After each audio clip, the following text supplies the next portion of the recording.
እነዚህ ቦታዎች ወደ ትግራይ ክልል ካልተመለሱ በምርጫው አንወዳደርም።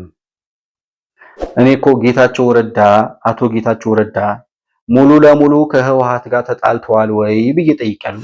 ሰላም የማወቅ ትግራይን እንደዚሁ በተለያዩ መንገዶች የማጥፋት ሂደት ማስቀጠያ ሆኖ ነው ያየነው። እኛ ሰላም ይክለን፣ ሁሉ ነገሮች በድርድር ይፈቱ፣ ጦርነት አያስፈልግም ስንል ትግራይን የሚያጠፉ ውሳኔዎችን አሜን ብለን እንቀበላለን ማለት ነው። መንግስት እናንተ ባጸደቃችሁት ህግ አራዊት ዜጎች እንደ አራዊት ሲታረዱ ነበር፣ ዜጎች እንደ አራዊት ሲታደኑ ነበር። በእናንተ ህገ መንግስት መሰረት በጣም ብዙ የወልቃይትና የራያ አካባቢ ነዋሪዎች ዋጋ ከፍለዋል። እንደፈለገ እንዲናገር፣ እንደፈለገ ከቦታ ቦታ እንዲሄድ፣ እንደፈለገ በባህሉ እንዲገልጽ። ትላንትና በባህልህ እንዳትገልጽ ነው፣ በባህልህ ወንድምህን አባትህ እንዳትቀብር የሚል አማራ አረጋዊ የሚባል ሰውዬ ህወሓትነቱ የሚለቀው መቼ ነው? ወያኔ እኮ አንድ ጊዜ የወያኔ መርፌ ከተወጋህ መቼም አትድንም። የሆነ ማካለል ስትጀምር በአቅጣጫ የምታካለው ነገር አለ። በታሪኬ በወልቃይት ጸገዴ መሆኑን ስቸው ማለትም በደንብ ማውቃለሁ። አንዳንድ አካባቢዎች እኮ መጠሪያቸው የመጣው ለአስተዳደር ድምጽ ነው አይደል? እዛም ቦታ እዛም እሳት አለ። እናንተ የምታለቅሱትን ያህል አሁን በዚህ እናንተ በምታወሩት ወሬ ራሱ በጣም ብዙ የሚበሳጭ፣ በጣም ብዙ የምትቆሰቁሱት፣ በጣም ብዙ የምትቀሰቅሱት ቂምና በቀል አለ። መጀመሪያ ማንነታችን ይረጋገጣል። አማራ መሆናችን የትግራይ ድርጅት ይሁን የትግራይ ህዝብ ይሁን ያምናል። አምኖ ሰላም ከተፈጠረ እኛ ይህን ያህል ህዝብ ፈጅታችሁብናልና እንፍጃችሁም አላልንም። ወደ ህገ መንግስቱም ከመጣን ችግሩ በህገ መንግስቱ መሰረት እንዲፈታ ገና 2011 ላይ ጥቅምት ወር ላይ ለትግራይ ክልል ምክር ቤት 27500 ድምጽ አስገብተናል። 27500 ድምጽ ከገባ በኋላ ግን ያው ሰዎችን ማሰር መግደልና ማሳደድ ነው በቲፒኤልኤፍ በኩል። እነሱ የትግራይ ተወካዮች ነን ብለው ነው የትግራይ መሬት ተነጠቀ፣ የትግራይ ሉዓላዊነት፣ የጅል ዘፈን አለ ዕድሜ ልክ፣ ሉዓላዊ ክልል የለም፣ ሉዓላዊ ሀገር እንጂ ሉዓላዊ ክልል የለም። የትግራይ ሉዓላዊነት የምትል ከሆነ ትግራይ ተገንጥላለች እያልክ ነው። ከተገነጠልክ ደግሞ ተገንጠልና እዛ ራሴን ችያለሁ ብል።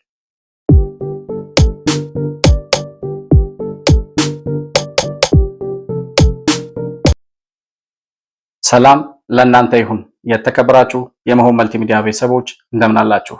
ብሩክ የሾርቅ አሰፋ ነኝ ከመሆን መልቲሚዲያ። የዛሬውን ዕለታዊ ፕሮግራማችንን ይዘን ቀርበናል።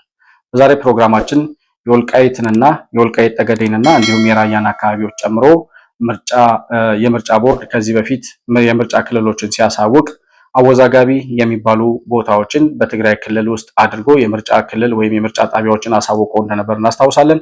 ያን ተከትሎ የተነሱ ተቃውሞዎች ነበሩ። በትግራይ ክልል መሆን የለበትም የሚል ከወልቃይት ማንነት እና የወሰን አስመላሽ ኮሚቴ በኩል እንዲሁም ይመለከተናል ከሚሉ አካላት በኩል የተነሱ ተቃውሞዎች ነበሩ። ያን ተቃውሞ ተከትሎ የፌዴሬሽን ምክር ቤት በትላንትናው ዕለት በየትኛው ክልል ውስጥ ሆነው ነው በእነዚህ አወዛጋቢ ተብሎ በተወሰኑ አካባቢዎች ላይ ምርጫ ሊካሄድ የሚችለው በሚለው ጉዳይ ላይ ውሳኔ አስተላልፏል። ያ ውሳኔ ምንድነው? ከምን ተነስቶ ይሄ ውሳኔ ተወሰነ? የውሳኔ አወሳሰን ሂደት ምን ይመስላል የሚለውን ጉዳይ በመጀመሪያ የምንመለከት ነው የሚሆነው። ከዛ ሲቀጥል ይህንኑ ውሳኔ አስመልክቶ መረጃ ወይም ደግሞ መረጃውን ያስተላለፉ ሚዲያዎች አሉ። ይህንን መረጃ ካስተላለፉ ሚዲያዎች መካከል የሪፖርተርን ዘገባ መርጠን የምንመለከት ነው የሚሆነው። ሪፖርተርን የመረጥኩበት ምክንያት ስላለኝ ነው። ብዙ ሚዲያዎች ዘግበውታል። ነገር ግን የሪፖርተርን ዘገባ ለመወያያም ስለሚመች እሱን የምንነጋገርበት ነው የሚሆነው። ሁለተኛው ነጥባችን የሚሆነው እሱ ነው።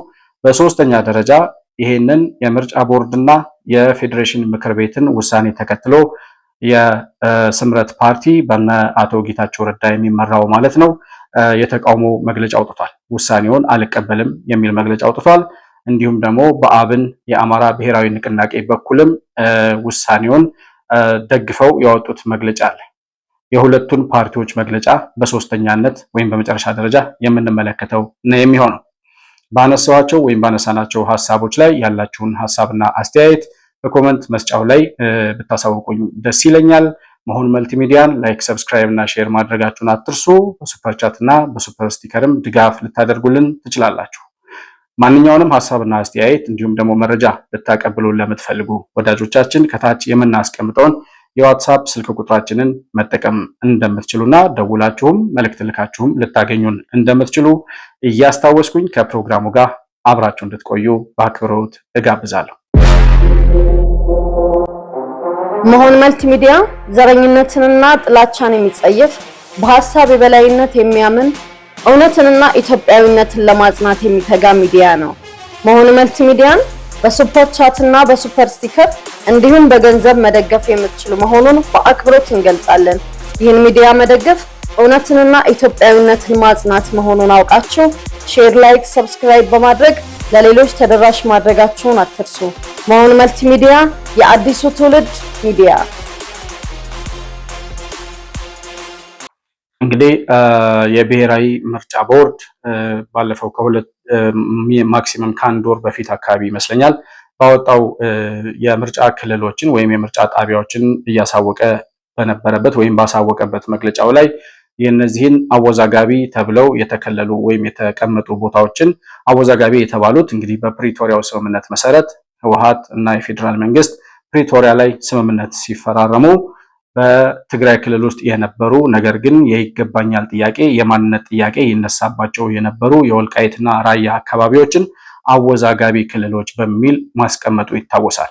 በዚሁ መሰረት የብሔራዊ ምርጫ ቦርድ የምርጫ ጣቢያዎችን ባሳወቀበት ጊዜ እነዚህን ክልሎች ከፕሪቶሪያው ስምምነት ውጪ ወይም ፕሪቶሪያው ላይ አወዛጋቢ ተብሎ መቀመጣቸው ሳይነሳ ወይም ደግሞ ያንን ሳያገናዝብ በነበረው እስከዛሬ በነበረው አሰራር መሰረት ነው ያስቀመጥኩት ብሎ ብሔራዊ ምርጫ ቦርድ በገለጸው መሰረት የነዚህን አወዛጋቢ ተብሎ የተወሰኑ ወይም የተቀመጡ ቦታዎችን በትግራይ ክልል ውስጥ አድርጎ ነበረ።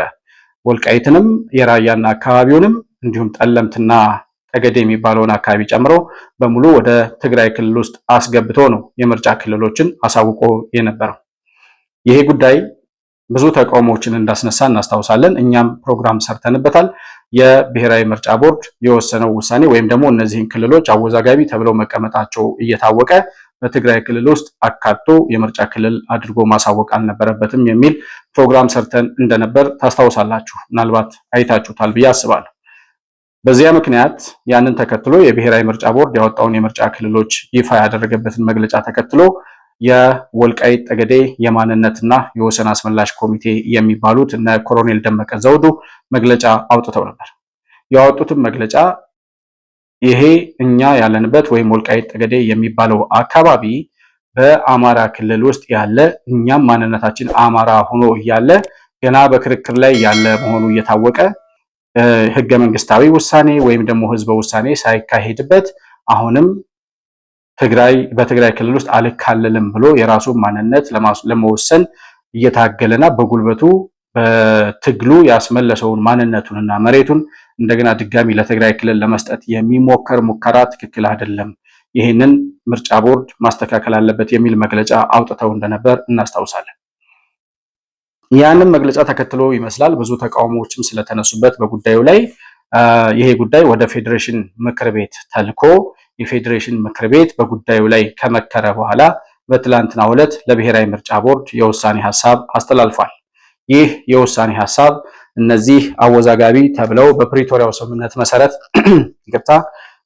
ስምምነት መሰረት አወዛጋቢ ተብለው የተቀመጡ ቦታዎች ወይም አካባቢዎች ማለትም አንደኛ ኮረም የሚባለው ከዛ ኮረም ኦፍላ ብለው የሚጠሩት እነሱ አዲረመጥ፣ ሁመራ፣ ጠለምትና የራያ አላማጣ አካባቢዎች በሙሉ እነዚህ ቦታዎች በፌዴራል መንግስት ስር እንዲሆኑና ቀጥታ በማንኛውም በአማራ ክልልም በትግራይ ክልልም ስር ሳይሆን የምርጫ ሂደቱ በቀጥታ ተጠሪነቱ ለህዝብ ተወካዮች ምክር ቤት እንዲሆን ምርጫው በዚህ ሁኔታ እንዲካሄድ ሲል ውሳኔ አስተላልፏል። ይሄ ውሳኔ ብዙ ተቃውሞዎችን አስነስቷል። ተቃውሞዎች ይነሱበታል ተብሎ ከማይታሰብ ቦታ ሁሉ ተቃውሞ መጥቶበታል። ስለዚህ የተቃውሞ መነሻ ምን ያክል ተጨባጭነት አለው? የፌዴሬሽን ምክር ቤት አካሄድስ ምን አይነት ሂደትና ሁኔታዎች አሉት የሚለውን ጉዳይ በደንብ ማየትና መመርመር ያስፈልጋል። በመጀመሪያ ደረጃ ይህንን ውሳኔ የግለሰቦች ውሳኔ ምናምን አድርገው በተለይ በትግራይ ክልል አክቲቪስቶች በኩል እንዲሁም ደግሞ በትግራይ ክልል ፓርቲዎች በኩል ጉዳዩን የአንድ ግለሰብ ውሳኔ አድርገው ለመወሰን ወይም ለማሳሰብ እንደዛ አይነት እሳቤ እንዲኖር የፈለጉ አካላት መኖራቸውን ተመልክተናል። ነገር ግን የፌዴሬሽን ምክር ቤት ማለት ማን ነው? አቶ አገኘሁ ተሻገር የፌዴሬሽን ምክር ቤት ፕሬዝዳንት ናቸው። አቶ አገኘሁ ተሻገር እንግዲህ የጎንደር ሰው ናቸው። የአማራ ክልል ፕሬዝዳንት ነበሩ። ስለዚህ በዚህን ሰዓት የፌዴሬሽን ምክር ቤት ፕሬዝዳንት በመሆናቸው ይሄንን በትግራይ ክልል ተይዞ የነበረውን ወይም ደግሞ እነሱ እንደሚሉት በእነሱ አባባል ምዕራብ ትግራይ የሚሉትን ወያኔዎቹ ማለት ነው ምዕራብ ትግራይ የሚሉትን አካባቢ ወደ አማራ ክልል ለመስጠት ወይም ደግሞ ፌዴራል መንግስት የትግራይ ክልልን ለመቀማት ያደረገው አካሄድ ነው። አቶ አገኘሁ ተሻገር አማራ ስለሆነ ለአማራ የሚጠቅም ውሳኔ ወስነዋል የሚል አንድምታ ያለው ሁኔታ ነው ሲያስተላልፉ የነበረው። በምንም አይነት መመዘኛ ተጨባጭ ሆኖ ምክንያታዊነትም የሌለው ምንም እዚህ ግባ የሚባል መከራከሪያ ራሱ ሊሆን የማይችል ጉዳይ ነው።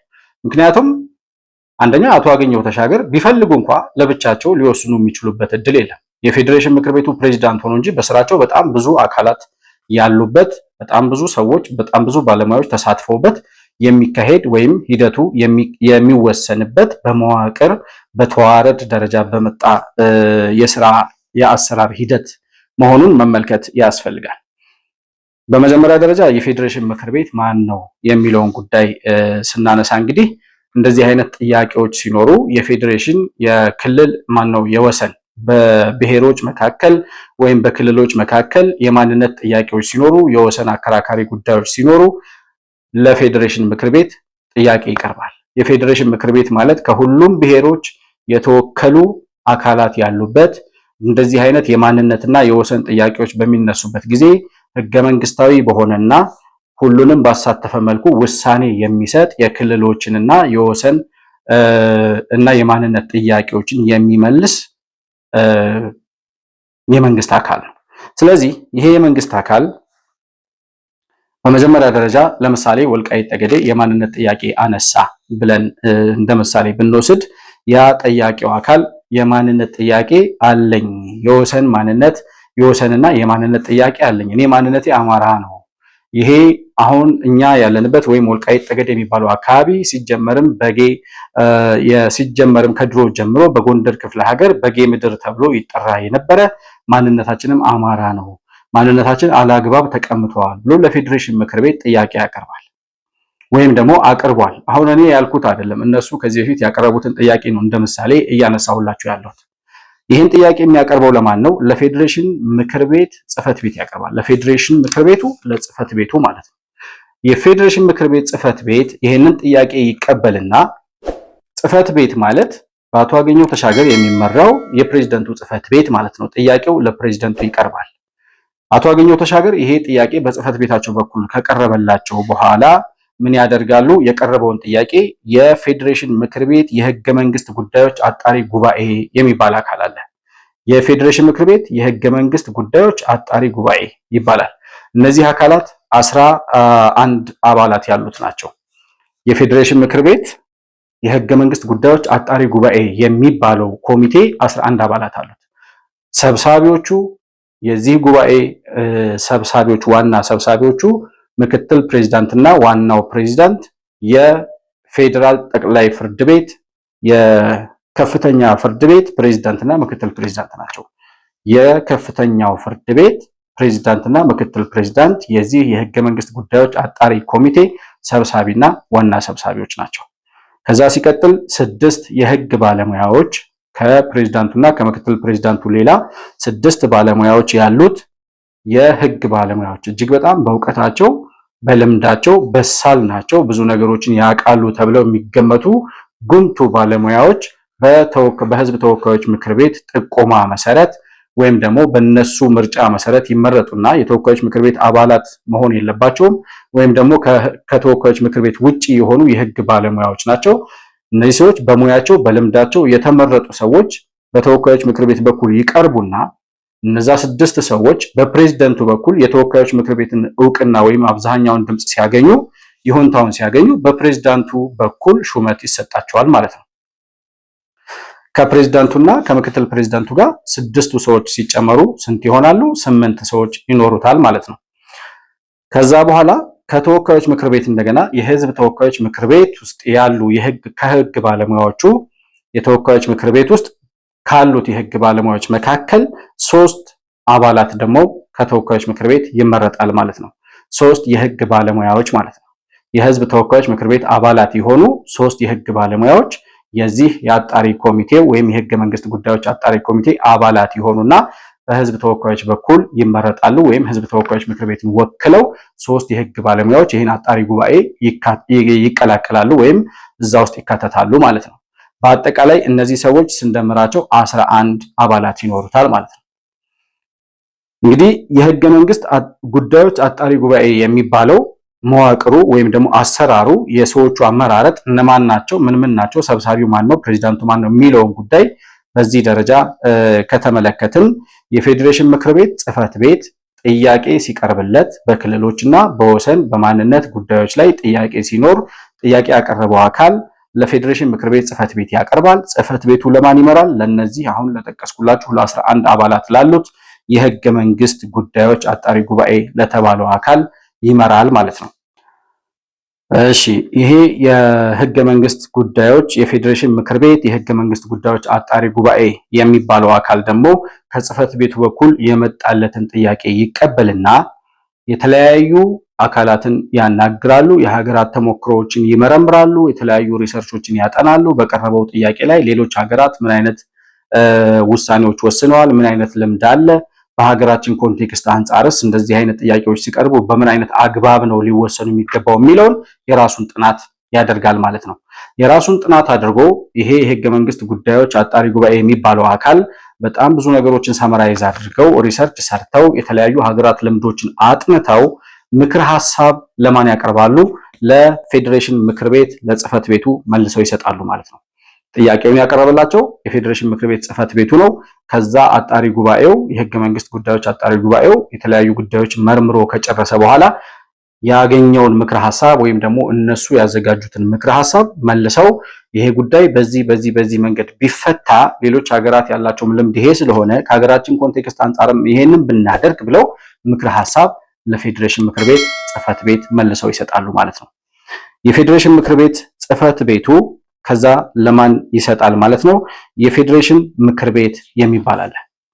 ጽህፈት ቤቱ ለማን ይወስዳል? ይሄንን ከአጣሪ ጉባኤው የመጣለትን ምክረ ሐሳብ ለፌዴሬሽን ምክር ቤት ወስዶ ይሰጣል። የፌዴሬሽን ምክር ቤት አባላት የሚባሉት ደግሞ እነማን ናቸው የሚለውን ጉዳይ ማየት ያስፈልጋል። የፌዴሬሽን ምክር ቤት የሚባሉት በእያንዳንዱ ብሔረሰብ ውስጥ አሁን ኢትዮጵያ ውስጥ 85 ብሔረሰብ አለ።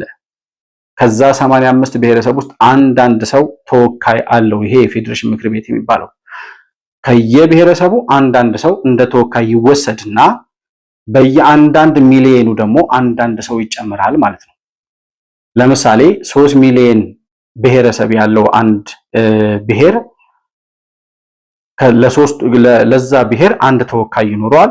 ከዛ በኋላ ከ3 ሚሊዮን ደግሞ ለየአንዳንዱ ሚሊዮን አንዳንድ ተወካይ በአንዳንድ ሚሊዮኑ ህዝብ ይወሰንና +1 መጀመሪያ ከተወከለው ተወካዩ ጋር የብሔሩ ተወካይ ከሆነ ሰው ጋር ሲደመር 4 ተወካዮች ይኖሩታል ማለት ነው።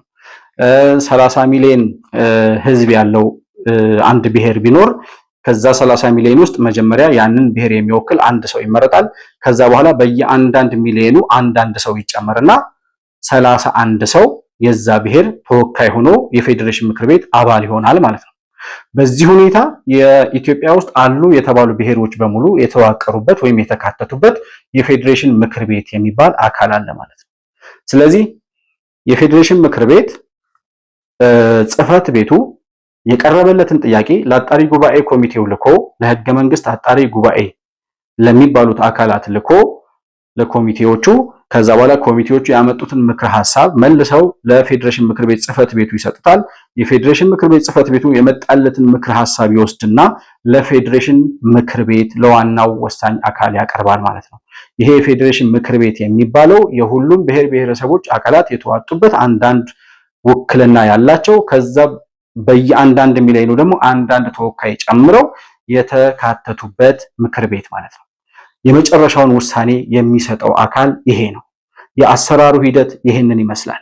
በዚህ ደረጃ ነው፣ በዚህ ሁኔታ ነው እስከዛሬ የህገ መንግስት ጉዳዮች ክልል መሆን ሲፈልጉ ለምሳሌ እነ ሲዳማ ክልል፣ የኢትዮጵያ ማዕከላዊ ኢትዮጵያ ምናምን ምዕራብ ኢትዮጵያ የሚባሉት አካባቢ ያሉት ክልሎች አሁን አዲስ የለውጥ መንግስት ከመጣ ወዲህ የተዋቀሩትን ማለት ነው። በዚህ ደረጃ የተዋቀሩ ሂደቱ በሙሉ አሰራሩ ይሄንን በሚመስል ደረጃ የሚሄድ ነው። አንድ ግለሰብ ኦሮሞ ይሁን አማራ፣ ትግሬ ይሁን ጉራጌ፣ ወላይታ ይሁን ሶማሌ ባገኘው ተሻገር ቦታ ወይም በአቶ አገኘው ተሻገር ቦታ ቢቀመጥ ከዚህ ውጪ ሊሰራ የሚችለው ነገር የለም። ነገር ግን አሁን አቶ አገኘው ተሻገር አማራ ስለሆኑ ለአማራ ክልል የሚያመች ነገር ወስነዋል ብለው የሚያወሩ ሰዎች እነማን ናቸው? በወያኔ ዘመን ወይዘሮ ኬሪያ ኢብራሂም የምትባለውን የወያኔ አባል ወይም የህወሓት አባል የሆኑትን ሴትዮ እዛ የፌዴሬሽን ምክር ቤት በአቶ አገኘው ተሻገር ቦታ የፌዴሬሽን ምክር ቤት ጽህፈት ቤት ኃላፊ ወይም ፕሬዚዳንት አድርገው አስቀምጠው ነበር። የወልቃይት ጠገዴ ጉዳይ በተደጋጋሚ ለፌዴሬሽን ምክር ቤት ሲጠየቅ ምላሽ ሳያገኝ የቆየው ወይዘሮ ኬሪያ ኢብራሂም ስልጣናቸውን አላግባብ እየተጠቀሙ የመጣላቸውን ጥያቄ ለአጣሪ ኮሚሽኑም ለህገ መንግስት አጣሪ ጉባኤ ኮሚቴዎቹም ለጽህፈት ቤቱም እንደገና ለመጨረሻው ወሳኝ ለሆነው ለምክር ቤቱም ሳያቀርቡ የመጣላቸውን ጥያቄ አድፈንፍነው ወይም አድበስብሰው ያስቀምጡት ስለነበረ አሁንም እነ ጌታቸው ረዳ የስምረት ፓርቲ ሊቀመንበር ማለት ነው፣ ሌሎቹም የህወሓት አክቲቪስቶች አሁን እየጮሁ ያሉት በእነሱ ዘመን የነበረውን አሰራር ስለሚያውቁት አሁንም በስልጣን ላይ ያለው አካል ህገ መንግስቱን ከጨዋታ ውጭ አድርጎ በራሱ ፍላጎት የሚፈልገውን ነገር የሚወስንበት ይሄን አድርግ የተባለውን የሚያደርግበት አይነት እንደሆነ አድርገው ያስባሉ። ምክንያቱም ሰው የሚያውቀውን ነው የሚያወራው። በእነሱ ዘመን ይሰራ የነበረው እንደዛ ስለነበር አሁንም ያለው አሰራር እንደዛ ስለሚመስላቸው ነው። እና አቶ ጌታቸው ረዳም ሌሎቹ የህወሓት አክቲቪስቶችም አሁን ለአማራ ክልል ተሰጠ፣ የፌዴራል መንግስት የትግራይ መሬት ነጠቀ ምናምን እያሉ እየጮሁ ያሉት ባይዘዌይ ህወሓትም መግለጫ አውጥቷል። መጀመሪያ ላይ ያልጠቀስኩት ያው ህወሓት የሚባል ህጋዊ ፓርቲ ስለሌለ ወይም ህወሓት በየጊዜው መግለጫ ስለሚያወጣ ስለሰለቸን ነው የህወሓት መግለጫ። እና በዚህ ሂደት መሰረት የፌዴሬሽን ምክር ቤት ውሳኔ አስተላለፈ። ያስተላለፈው ውሳኔ ይሄ አካባቢ በፕሪቶሪያው ስምምነት መሰረት አወዛጋቢ ተብሎ የተቀመጠ ነው። አወዛጋቢ ተብሎ የተቀመጠ ስለሆነ በህገ መንግስቱ መሰረት ውሳኔ እስከሚያገኝ ወይም በህዝብ ውሳኔ ካልሆነም ህገ መንግስቱን መሰረት አድርጎ የሚመጡ ቀጣይ ውሳኔዎች እስከሚወሰኑ ድረስ አሁን እነዚያ አወዛጋቢ የነበሩት ወይም ተብለው የተቀመጡት አካባቢዎች ወልቃይት ጠገዴና ራያ አካባቢ ያሉት አካባቢዎች በትግራይ ክልልም በአማራ ክልልም ሳይሆን በፌዴራል መንግስት ስር ሆነው ምርጫው ይካሄዳል። ነገር ግን ምርጫው የሚካሄደው ተጠሪነታቸው እነዚህ ክልሎች በቀጥታ ለህዝብ ተወካዮች ምክር ቤት ነው ይካሄዳል ነው ያለው። ይሄ ጉዳይ ለምን አወዛጋቢ እንደሆነ በጣም የሚገርመው ደግሞ እስከዛሬ ድረስ አቶ ጌታቸው ረዳ ሌሎቹ ከህወሓት ትንሽ መለስ ብለዋል፣ ተሽሏቸዋል፣ አገግመዋል ያልናቸው ሰዎች ራሳቸው የወልቃይትና የራያ ጉዳይ በህገ መንግስቱ መሰረት ይፈታል፣ በፕሪቶሪያው ስምምነት የተስማማ ነው፣ እንደዛ ነው፣ አሁንም እንደዛ ነው የሚፈታው እያሉ ሲናገሩ ነበር። ዛሬ ለምን የተቃውሞ መነሻ ሊሆንላቸው እንደቻለ አልገባንም። ግን መጨረሻ ላይ ወደ መሃል ስንገባ የእነሱን ጉዳይ ስናነሳ የምንመለከተው ነው የሚሆነው። እንግዲህ ይህንን መረጃ ማን ዘግቦታል? ሪፖርተር የሚባለው የአማራ አረጋዊ ሚዲያ ዘግቦታል። ሪፖርተር ሲዘግብ ያው ዜናውን መረጃውን ነው የሰራው በእርግጥ ነገር ግን ያናገራቸው አካላት አሉ። በጉዳዩ ላይ ያናገራቸው አካላት የመጀመሪያው የባይቶና የሚባለው ፓርቲ፣ ባይቶና ማለት የህወሓት የባህር ልጅ ወይም የምን ልጅ እንደሚባል አላውቅም፣ ግን የህወሓት ልጅ ነው ባይቶና። የህወሓት ተቃዋሚ መስሎ ይቀርባል። ነገር ግን ህወሓት ሊሞት ወይ ህወሓት ሊፈረካከስ ወይ ህወሓት ሊጠፋ ሲል ሊሞትብኝ ነው ብሎ ከህወሓት በላይ የሚጮህ የህወሓት ቁራጭ የሆነ ቡድን ነው። ራሱን ችሎ የሚንቀሳቀስ ፓርቲ ነኝ ይላል። ነገር ግን ገልብጣችሁ ስታዩት ፋቅ ስታረጓቸው ደብረጽዮን ከውስጣቸው የሚወጣ አካላት ናቸው እነዚህ ሰዎች። እና ሪፖርተር ያናገረው አንዱ ባይቶና የሚባለው ፓርቲ ሊቀመንበር የተባለ ሰው ነው። እና እሱ ሰውዬ ይሄ ውሳኔ ከህገ መንግስቱ ውጪ ነው ይላል። በስልክ ነው ያናገረው ሪፖርተር። ራሱ የሚለውን ልጋብዛችሁና ተመልሼ እመጣለሁ። የባይቶና ምክትል ሊቀመንበር አቶ ዮሴፍ በርሃም ትግራይ ያልተወከለችበት የፌዴሬሽን ምክር ቤት አሳለፈ የተባለውን ውሳኔ አንቀበለውም ብለዋል። አይ ውሳኔው ፍጹም ስህተት ነው። ምንም ማባባያም ያለውን አይደለም። ውሳኔው ምንም የቆየው የትግራይን ሰላም የማወቅ ትግራይን እንደዚሁ በተለያዩ መንገዶች የማጥፋት ሂደት ማስቀጠያ ሆኖ ነው ያየ ነው። እኛ ሰላም ይክለን፣ ሁሉ ነገሮች በድርድር ይፈቱ፣ ጦርነት አያስፈልግም ስንል ትግራይን የሚያጠፉ ውሳኔዎችን አሜን ብለን እንቀበላለን ማለት አይደለም። አሁን እዚህ ላይ ውሳኔው ላይ አንድ የኢትዮጵያ ህገ መንግስት አለ መጠቀስ ያለበት፣ ሁለተኛው የፕሪቶሪያው የሰላም ስምምነት አለ። በኢትዮጵያ ህገ መንግስት መሰረት ጥያቄ ኢቭን ቢኖርም እኛ ጥያቄዎች አሉ ብለን ማናምን ፖለቲካሊ ኢኒሺዬቲቭ ናቸው እንጂ ጥያቄዎች ህዝቡ ጥያቄ አለው ብለን አናምንም። ግን ጥያቄዎች ቢኖሩ ራሱ አካሄዳለሁ። ጥያቄዎቹ ወይም የማንነት ጥያቄ ካለ የሆነ አካባቢ ላይ ጥያቄው የሚቀርበው ለክልሉ ምክር ቤት ነው። ለክልሉ ምክር ቤት ይቀርባል። በክልሉ ምክር ቤት የማይፈታ ከሆነ ወደ ፌዴሬሽን ምክር ቤት ይመራል። በዛ መሰረት ነው ውሳኔ የሚያገኙት ማለት ነው። ይሄ አንድ ጉዳይ ነው። ሁለተኛው የፕሪቶሪያ ስምምነት መሰረት ስናደርግ የፕሪቶሪያ ስምምነት ትግራይ ወደ ኮንስቲቱሽናል ኦርደር ትመለስ፣ ወደ ህገ መንግስታዊ ስርዓቱ ትመለስ፣ ሁሉ ነገሮች ወደ ህገ መንግስታዊ ስርዓት ይመለሱ ነው የሚለው። ግን አወዛጋቢ ያላቸው ቦታዎች አሉ። እዛ ላይ በህገ መንግስቱ መሰረት ይፈቱ ነው።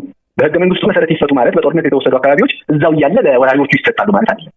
ተመልሰው ወደ ትግራይ ክልል አስተዳደር ይገባሉ። ወደ አስተዳደር ከገቡ በኋላ ምርጫ ተደርጎ ህጋዊ የሆነ ምክር ቤት ሲቋቋም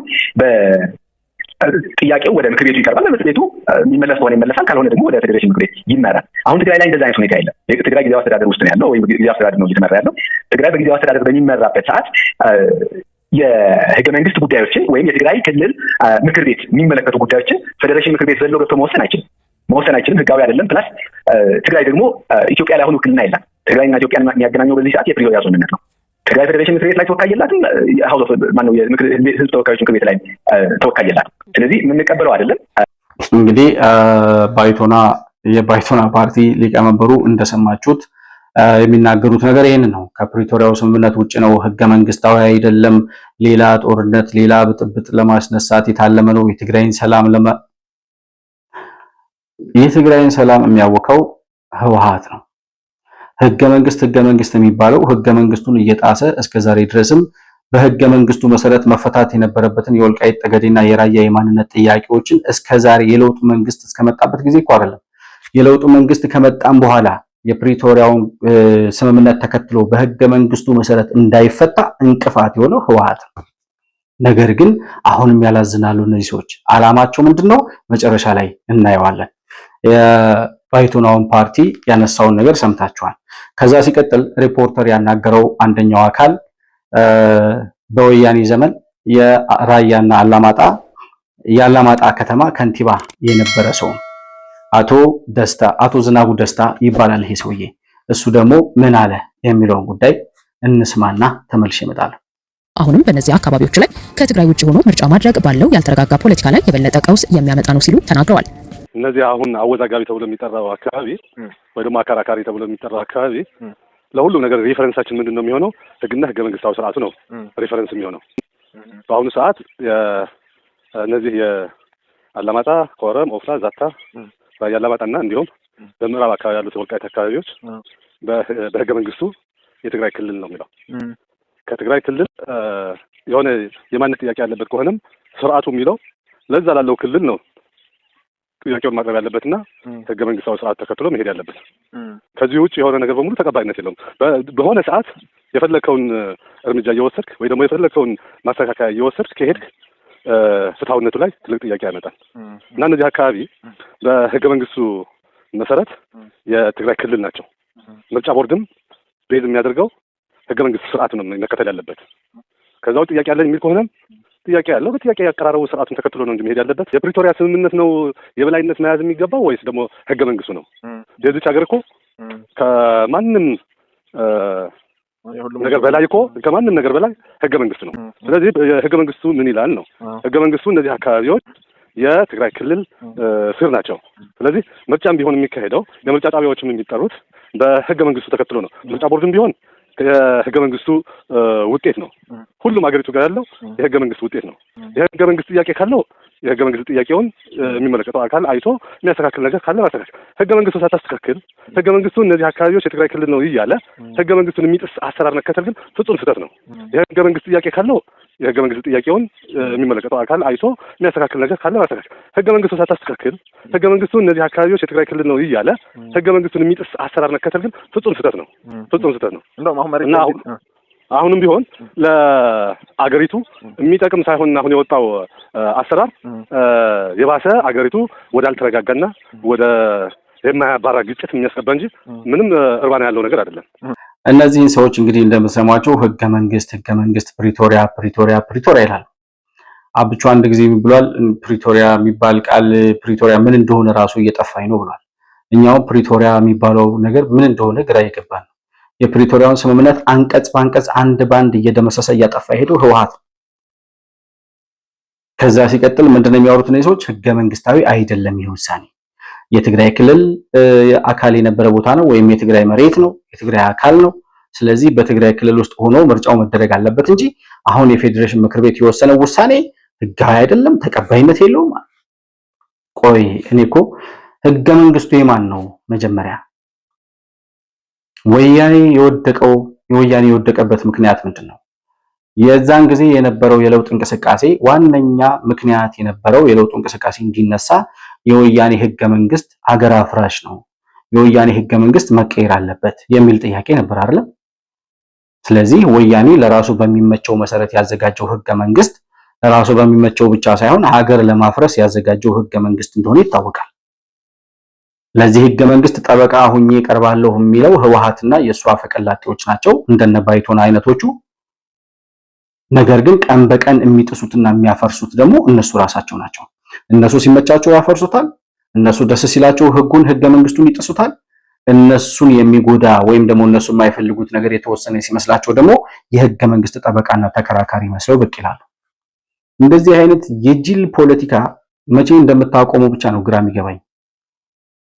በጣም የሚያሳዝነው ነገር በእናንተ በምትሉት ህገ መንግስት እያላችሁ በምትመጻደቁበት ህገ መንግስት ስር ህግ የተነፈጉ፣ ፍትህ የተነፈጉ፣ ማንነታቸውን የተነጠቁ፣ በቋንቋቸው እንዳያወሩ፣ በቀያቸው እንዳይኖሩ የተደረጉ የወልቃይት ጠገዴና የራያ አካባቢ ነዋሪዎች አሉ።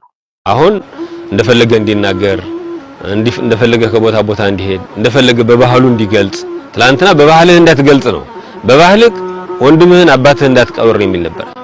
አሁን ከነጻነት በኋላ ከለውጥ በኋላ እንደፈለገ ቢያርድም ቢዘፍንም ቢጨፍርም ቢፈክር ቢሸልልም ማን የሚለው የለም። ይሄ የትግራይ ህዝብ እንዳይከፋው የራያና የወልቃይት ጠገዴ አካባቢ ህዝብ መከፋት እድሜ ልክ ሲሰቃይ መኖር የለበትም። ፍትሃዊነት ማለት እንደ ሰው እኩል አንተ ላይ እንዲደርስ የማትፈልገውን ነገር ሌላ ሰው ላይ እንዳይደርስ መከላከል ማለት ነው። አንተ እንዲሆንብህ የማትፈልገውን ነገር ሌላ ሰው ላይ እንዲሆን የምታደርግ ከሆነ ያኛው ሰው ስለሚያደርግብህ ነገር መከራከር የለብህም። መጀመሪያ ህገ መንግስቱን የጣሰው አካል ማን ነው? በህገ መንግስቱ መሰረት ዜጎች በራሳቸው ማንነት፣ በራሳቸው ቋንቋ፣ ብሔር ብሔረሰቦች ራሳቸውን በራሳቸው እንዲያስተዳድሩ፣ በራሳቸው መሬት ላይ፣ በራሳቸው ህዝብ ላይ፣ በራሳቸው ቋንቋ ላይ ማንም እንዳያዝባቸው ህገ መንግስቱ ደንግጎላቸዋል።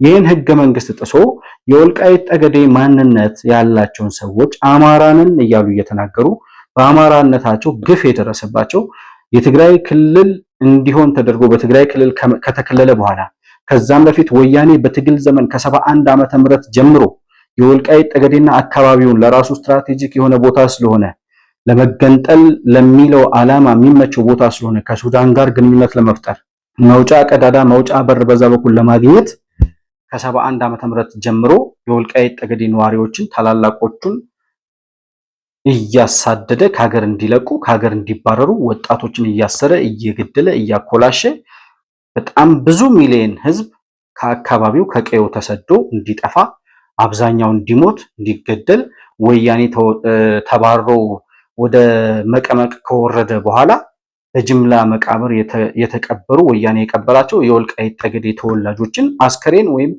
አጥንታቸው አጽማቸው ተቆፍሮ ሲወጣ ተመልክተናል። ከጅምላ መቃብር ውስጥ እንዲህ አይነት ግፍና በደል የተፈጸመበት ቦታ ነው። ዛሬ እናንተ እንደ ቀልድ የምታወሩት የትግራይ ክልልን ሰላም ለመንሳት ነው፣ ይሄ ህገ መንግስቱን የጣሰ ነው ምናምን እያላችሁ የምትመጻደቁበት በእናንተ ህገ መንግስት እናንተ ባጸደቃችሁት ህግ አራዊት ዜጎች እንደ አራዊት ሲታረዱ ነበር። ዜጎች እንደ አራዊት ሲታደኑ ነበር። በእናንተ ህገ መንግስት መሰረት በጣም ብዙ የወልቃይትና የራያ አካባቢ ነዋሪዎች ዋጋ ከፍለዋል። ይሄንም ማነሳው የወልቃይትና ራያ አካባቢ የሚለው ጉዳዩ ዛሬ የምንወያየው በወልቃይትና በራያ ጉዳይ ስለሆነ ነው። ነገር ግን በወያኔ ህገ መንግስት ያልተሳደደ፣ ያልተፈናቀለ፣ ያልተገደለ፣ ያልተገረፈ ሰው የለም። ህገ መንግስቱ ለወያኔና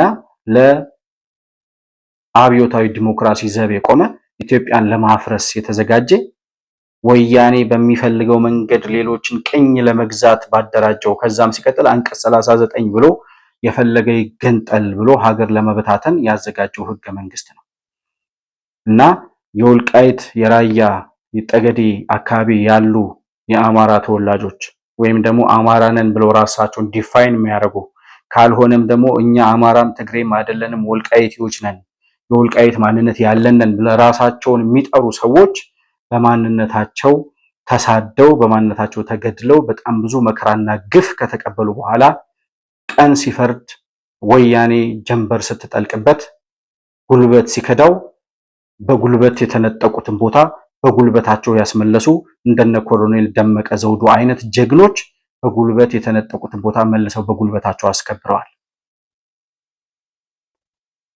ይሄ ህገ መንግስታዊ ነው ወይ? ህገ መንግስቱን ጥሶ ነው ወያኔ ያደረገው። ህገ መንግስቱን ወያኔ ነው የጻፈው። የወያኔ ህገ መንግስት ተቀባይነት የለውም። በሀገራዊ ምክክር ኮሚሽኑ መሰረት መፍትሄ እስከሚያገኝ ብለን እየጠበቅን እንጂ የወያኔ ህገ መንግስት ሆኖ አይደለም ዛሬም እየጠበቅን ያለ ነው። ቢያንስ እንደ ወያኔ አምባገነን ላለመሆን እንደ ወያኔ የወያኔ ስህተት ላለመድገም ብሎ ዶክተር አብይ ወይም ጠቅላይ ሚኒስትር አብይ የወያኔን ስህተት ላለመድገም ዘላቂ የሆነ መፍትሄ እንዲገኝ ህገ መንግስታዊ በሆነ መልኩ ጉዳዩ በዘለቄታው መፈታት አለበት በሚል ነው የዘገየው እንጂ እንደናንተ ስራ በጉልበት የወሰዳችሁት በጉልበት ተነጥቋል። ከዚህ በኋላ ወንድ የሆነ ይምጣና ይሞክረው ተብሎ ነበር መወሰን የነበረበት። አሁንም የፌዴሬሽን ምክር ቤት ውሳኔ ለአማራ ክልል ይሁን ብሎ ሳይወስን በተወካዮች ምክር ቤት በህዝብ ተወካዮች ምክር ቤት በኩል ተጠሪነቱ ሆኖ ምርጫው በዛ ደረጃ ይካሄድ በፌዴራል ስር ሆኖ የሚል ውሳኔ ነገ ከነገ ወዲያ ህዝብ ውሳኔም ተደረገ፣ በህገ መንግስቱ መሰረትም ተፈታ። ዘላቂ የሆነ መፍትሄ እስከሚገኝ ድረስ በዚህ በኩል ይሁን ሲባል የትግራይ ክልልን ሉዓላዊነት ማን ነው አንተን ሉዓላዊ መሬት የሰጠህ?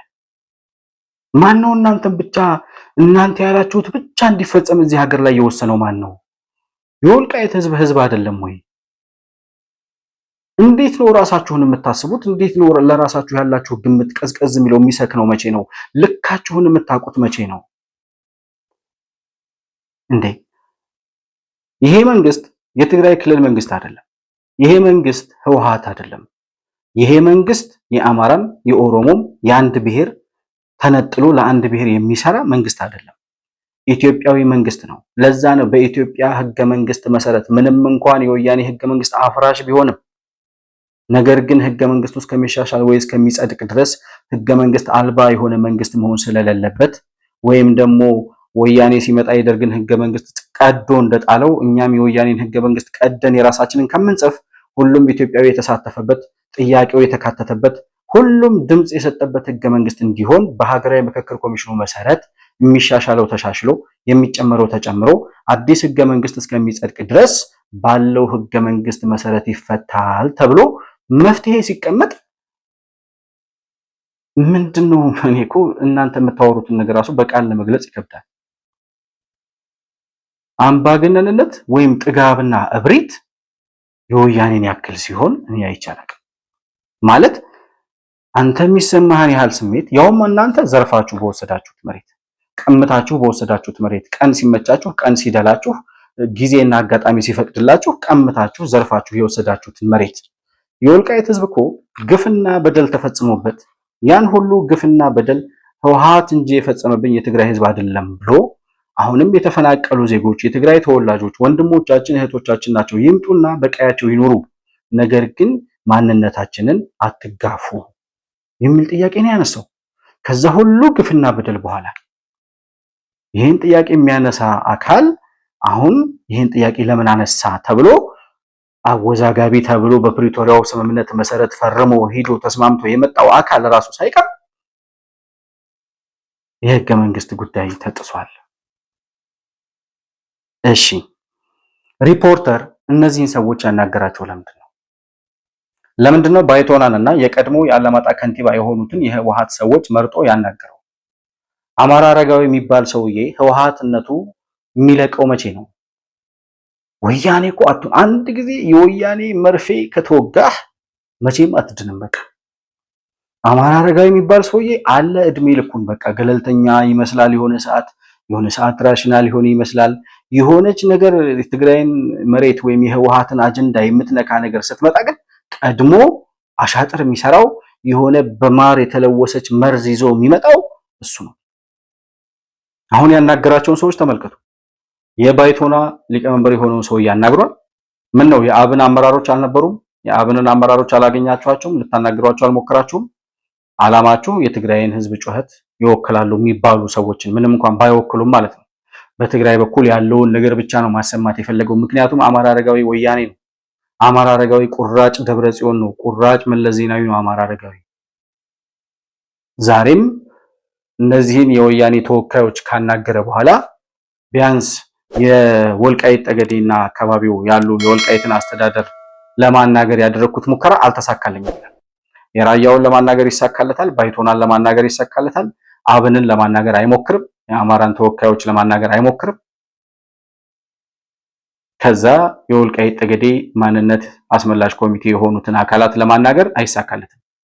ምክንያቱም ወያኔ ነው። ቁራጭ ወያኔ ስትሆን የወያኔን ድምጽ ብቻ የምታስተጋባው በአንድ ወገን ብቻ ያለውን ጩኸት ስላስተጋባህ የባይቶናን ድምጽ አምጥተህ ህገ መንግስት አይደለም ፕሪቶሪያ ተጥሷል፣ ህገ መንግስት ተጥሷል የፈለገ አልቃሽ ብታመጣ ወያኔ ያስለቀሳቸው ወያኔ ግፍና በደል የፈጸመባቸው ያኮላሻቸው ያሰደዳቸው የገደላቸው የወልቃይት የራያ ማንነት ያላቸው አካላት ደግሞ አሉ። እነሱም ሰዎች ናቸው፣ ኢትዮጵያዊ ናቸው እነሱ። ነገር ግን አማራ አረጋዊ የሚባለው ሰውዬ ማን እንደሆነ በደንብ እንድታውቁት ስለምፈልግ ነው። እነዚህን ሰዎች የጋበዘበት ምክንያት አንዱ ይሄ ነው። ከዚያ በሶስተኛ ደረጃ ማንን ጋብዟል? አቶ አማራ አረጋዊ በአማራ ክልል በኩል ደግሞ የራያ ከተማ ከንቲባ የነበሩ አንድ ሰው ደግሞ አናግሯል። አቶ ኃይሉ አበራ ይባላሉ ይመስለኛል ሰውየው። እና እሳቸው የሚሉትን ደግሞ ምን አይነት አካሄድ እንደነበር የወልቃይት እና የራያ የማንነት አስመላሽ ጉዳዮች ላይ በምን አይነት ሂደት ሂደው ምላሽ እንዴት እንዳጡ የሚያስረዱበትን ደግሞ ልጋብዛችሁና ተመልሼ እመጣለሁ። አማራ ክልል በኩል የአላማጣ ከተማ ከንቲባ ሆነው ሲያገለግሉ የነበሩት አቶ ኃይሉ አበራ የፌዴሬሽን ምክር ቤትን ውሳኔ እንደሚቀበሉት ተናግረዋል። አክለውም የአማራም ሆነ የትግራይ ፓርቲዎች በምርጫው በመወዳደር የአካባቢው ሕዝብ በፌዴራል መንግስት ውስጥ ውክልና እንዲያገኝ ማድረግ አለባቸው ሲሉ ለሪፖርተር ተናግረዋል። በመጀመሪያ ወደ ህገ መንግስቱም ከመጣን ችግሩ በህገ መንግስቱ መሰረት እንዲፈታ ገና 2011 ላይ ጥቅምት ወር ላይ ለትግራይ ክልል ምክር ቤት 27500 ድምጽ አስገብተናል። 27500 ድምጽ ከገባ በኋላ ግን ያው ሰዎችን ማሰር መግደልና ማሳደድ ነው በቲፒኤልኤፍ በኩል እንትን የተደረገው። እንዳውም ጥያቄ የለም የሚል በእነሱ ኮሚኒኬሽን አሁን ስምረት ፓርቲ ውስጥ ያለው ረዳይ ሐለፎም የሚባለው የራያ ህዝብ ጥያቄ የተመለሰ ነው፣ ምንም አይነት ጥያቄ የለም ነው ሲል የነበረው። ያም ሆኖ ራሱ ህዝቡ ጥያቄውን በተደጋጋሚ ማሰማት ጀመረ፣ እስከ መሰደትም ቀጠለ። 2013 ህዳር ጥቅምት 24 ያው አካባቢውን የሀገር መከላከያ ሰራዊትን ሲመታ የበለጠ ደግሞ ህዝቡ ጥያቄውን ሊጠይቅ የሚችልበት መልካም እድልም ተፈጠረ። በተደራጀና በተጠናከረ መንገድ 2013 ላይ ጥያቄውን አሁንም መልሶ ለፌዴሬሽን ምክር ቤት ጥያቄውን ጠየቀ። የፌዴሬሽን ምክር ቤት አባላት በጊዜው የነበሩት እና አቶ አደም ፋራ እና ሌሎችም መጥተው ህዝቡን አነጋግረው ሄደዋል። ግን ያው ዳግም እንደገና ወረራ ሲካሄድ ጥያቄው አልተመለሰም። በአገሪቱ ህገ መንግስት መሰረት አንድ ጥያቄ የማንነት ጥያቄ ያለባቸው ቦታዎች በመጀመሪያ ለክልሉ ምክር ቤት አንቀጽ 47 ላይ ይመስለኛል ለክልሉ ምክር ቤት ያስገባል ነው የሚለው ጥያቄውን። የክልሉ ምክር ቤት በአንድ ዓመት ጊዜ ውስጥ መልስ መስጠት ካልቻለ፣ በአንድ ዓመት ነው በሁለት ዓመት መልስ መስጠት ካልቻለ ጉዳዩም ወደ ፌዴሬሽን ምክር ቤት ይዞራል ነው የሚለውና እኛም 2 ዓመት በላይ ጠበቅን። በ2 ዓመት ጊዜ ውስጥ መልስ አላገኘንም። የይርጋ ጊዜው ሳያልፍ ለፌዴሬሽን ምክር ቤት አስገብተናል። የፌዴሬሽን ምክር ቤትም ጥያቄያችን ህጋዊና ህገ መንግስታዊ መሆኑን ተረድቶ እውቅና ሰጥቶ ጉዳዩን ከትግራይ ምክር ቤትም ይሁን መንግስት አጀንዳ ውጭ አድርጎታል። የህዝብ ጥያቄ አለ፣ በህገ መንግስቱ መሰረት ይፈታል። በህገ መንግስቱ መሰረት ሊፈታ ደግሞ ዝግጅት ሲደረግ ያው በህወሓት በኩል አልተቀበሉትም። ያው ጦርነቱም ተነስቶ በጦርነቱ ሰዓት ላይ ብዙ የሰው ህይወትና ንብረት ከወደመ በኋላ የፕሪቶሪያው የሰላም ስምምነት ነው ግጭቱን ያስቆመው እና በፕሪቶሪያው የሰላም ስምምነት መሰረት ደግሞ እነዚህ አወዛጋቢ የሚባሉ ኮንቴስትድ ኤሪያ ተብሎ ተለይቶ ተቀምጧል። ጥያቄያቸው በህገ መንግስቱ መሰረት እስኪፈታ ድረስ ባሉበት ይቆያሉ ነው የሚለው። ያኔ በጦርነቱ ሰዓት ደግሞ የነበረው በአማራ ክልል ውስጥ እጅ ገብቶ ነው የነበረው። አሁን እሱም ቀርቶ ነፃና ገለልተኛ የሆነ አካል ተቆጣጥሮት ህዝቡ የሚፈልገውን ድምጽ ይሰጥ ሲባል አሻፈሬ ማለት ተገቢ አይደለም። እንግዲህ አቶ ኃይሉ ሲናገሩ እንደምትሰማቸው ይሄ እንግዲህ በአማራ ክልል በኩል አሁን ወያኔ ተሸንፎ ከሄደ በኋላ የራያ የአላማጣ ከተማ ከንቲባ ሆኖ ተሾመው የነበሩ ሰው ናቸው። ይህ ሰውዬ የሄዱበትን ርቀት ሁሉ ነው የሚናገሩት። የማንነት ጥያቄ አስገብተናል። ያ የማንነት ጥያቄያችን ለፌዴሬሽን ምክር ቤት ያስገባነው ጥያቄ ለክልሉ ምክር ቤት አስገብተን ይላሉ። የክልሉ ምክር ቤት ማለት የትግራይ ክልል ማለት ነው። ለክልሉ ምክር ቤት አስገብተን ነገር ግን ምላሽ ሊሰጠን አልቻለም። በህገ መንግስቱ መሰረት ደግሞ አንድ የማንነት ጥያቄ ቀርቦ ያን ጥያቄ ክልሉ መመለስ ካልቻለ 1 ዓመትና ከዛ በላይ ለሚሆን ጊዜ መልስ ካልሰጠ 1 ዓመት በላይ ሳይመለስ ከቆየ ወደ ፌዴሬሽን ምክር ቤት ይላካል ይላል ህጉ። በዚህ መሰረት በትግራይ ክልል በኩል ለ2 ዓመት ያክል ጠብቀን መልስ ስላላገኘን ወደ ፌዴሬሽን ምክር ቤት ልከነዋል ይላል። ይሄን አካሄድ ከሄደ በኋላ የትግራይ ክልል ምክር ቤት ጥያቄ ቀርቦለት እነ ደብረጽዮን ይሄን ጉዳይ መልስ ሊሰጡ ስለማይችሉ የወልቃይትና የራያን ህዝብ በአፈና ይዘው ነፃነታቸውን ነፍገው በባርነት እያስተዳደሩ ከቆዩ በኋላ የፌዴሬሽን ምክር ቤት ጋር ሲላክ ደግሞ የፌዴሬሽን ምክር ቤት ላይ የነበሩት ፕሬዝዳንት ወይዘሮ ኬሪያ ኢብራሂም የህወሓት አንድ አካል ስለነበሩ እሳቸው ይሄ ጉዳይ ወደ አጣሪ ኮሚቴው እንዳይላክ ወደ መጨረሻ በአጣሪ ኮሚቴው በኩል በህገ መንግስት አጣሪ ጉባኤ ኮሚቴዎች በኩል ውሳኔው ታይቶ ምክረ ሐሳብ ቀርቦ ከዛ ለፌዴሬሽን ምክር ቤቱ ቀርቦ የመጨረሻ ውሳኔ እንዳያገኝ ጽህፈት ቤቱ ጋር እንደመጣ ጥያቄው እዛው አፍነው ያስቀሩታል። ከዛ ጥያቄያችን የደረሰ ብለው የሚመጡ የወልቃይት ጠገዴ ተወላጆች፣ የራያ ተወላጆች ይታሰራሉ፣ ይታፈናሉ፣ ይገደላሉ፣ ይሳደዳሉ። ይሄ ነበር በወያኔ ጊዜ ሲሰራ የነበረው። የራያ የአላማጣ ከተማ ከንቲባ የነበሩ ሰው የሚናገሩት ይሄን ነው። ይሄ ብቻ እሳቸው ብቻ አይደሉም። እነ ኮሎኔል ደመቀ ዘውዱ በወልቃይት ጠገዴ የማንነት ጥያቄ ጉዳይ ላይ የደረሰባቸውን ግፍና መከራ በየጊዜው ሲናገሩ ሰምተናል። ይሄ ሁሉ ከሆነ በኋላ ለ27 ዓመት ያክል ይሄን አካባቢ በባርነት ይዞ ከቆየ በኋላ ወያኔ የሚባለው አሸባሪ ቡድን በጉልበት የወሰደውን መሬት በጉልበት ሲነጠቅ ማንነቱን ተነፍጎ የነበረው የራያና አላማጣ አካባቢ ነዋሪ በጉልበቱ ማንነቱን ሲያስመልስ ፍትሃዊነት ማለት ይሄ ነው ለኔ። ማለት ህግ የማያከብር አካል ካለ፣ በህግ የማይገዛ አካል ካለ፣ ወያኔ ማለት ህግ የማይገዛው ህግ እየጣሰ ህግ ይከበር የሚል ህግ እያፈረሰ ስለ ህገ መንግስት የሚያወራ በዓለም ላይ ያሉ በታላላቅ መንግስታት ፊት በዓለም አቀፍ ተቋማት ፊት የተፈራረመውን የፕሪቶሪያውን ስምምነት አንድ በአንድ እየጣሰ የፕሪቶሪያው ስምምነት አልተፈጸመም እያለ የሚያወራ ደናቁርት ካለ እሱ ጋር ፍትህ የምታስከብረው በጉልበት ነው። ይሄ ፍትሃዊ ነው ብዬ አስባለሁ። እንደኔ የግሌን ነው የማወራው። በህግ አንጻር ሲታይ እንዴት ነው ምናምን በህግ አንጻር እንዳኝ ብለው ጠይቀውማ ህግ ሊፈርድላቸው አልቻለም። ስላልፈረደላቸው ጊዜና አጋጣሚ ሲፈቅድላቸው ወያኔ ጉልበት ሲከዳው ቀን ሲከዳው ከዚያ በኋላ የራያና የአላማጣ አካባቢ ነዋሪ በጉልበቱ ማንነቱንም ቦታውንም መሬቱንም አስመልሷል። አሁን የራያ አክቲቪስቶች የዚህ ምንድነው የህወሓት አክቲቪስቶች እና የህወሓት ፓርቲዎች እያወሩት ያሉት ምንድነው? አንደኛ የፕሪቶሪያውን ስምምነት መሰረት የጣሰ ነው ይላል።